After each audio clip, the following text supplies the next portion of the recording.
was in the Army for 10 years, and I decided, you know what's next for me? I met my first SARTEC while I was an instructor at the Canadian Forces Leadership Recruit School. He was dressed in orange, similar to what I am today, and I researched what he did. And it involved parachuting, skydiving, mountain climbing, paramedicine training, just helping people flying on helicopters and on fixed-wing platforms. It seemed like a very rewarding job. What are some of the biggest achievements that you've had in your SARTEC career? Saving a life, number one.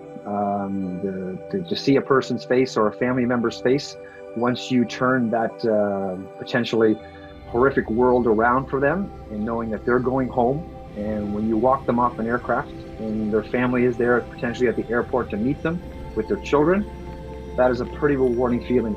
Now, the highs are obviously incredibly high for you. You just mentioned saving a life is the ultimate high that you can achieve. How do you deal with the lows? There are lows for sure.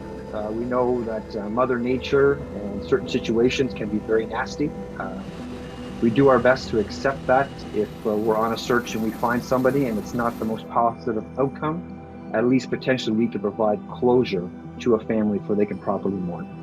You mentioned Mother Nature being an impact when you're trying to rescue someone in distress. What kind of adversity do you face doing the job of a SARTEC? Many. The weather, that ranges from the winter right to the hot heat of summer, the high north elements, what can be thrown at you, the rugged terrain across this country from coastline to mountaintops. You could find yourself swimming at night in a bad sea state to try to help somebody, or you could find yourself humping a lot of equipment on the side of a mountain to go get a hiker in a bad snowstorm. So the base of physical fitness and the base of mental toughness have to be there. What type of sacrifices have you had to make in your personal life with relationships and family throughout your career?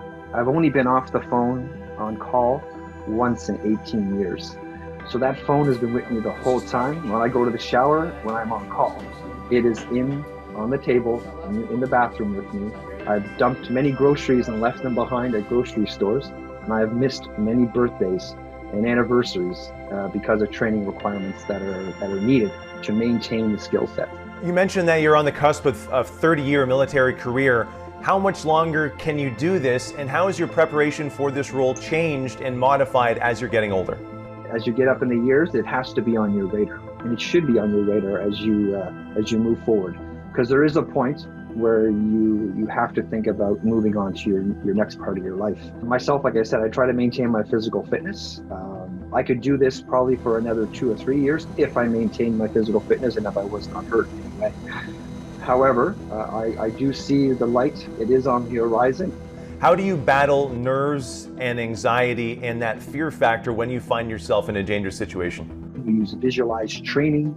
We do tactical breathing as well. We also have goal settings. For example, we could be heading out to sea 200 miles out in the middle of the night in a bad, nasty state, and could be a sailboat. So in my mind, right there, I'm setting myself up not for failure. I'll talk to myself inside. I'll talk to my crew. We'll plan the mission. We'll have options A, B, C, and D, and potentially Z on the table as we go out. We prepare that, we visualize it, control your breathing.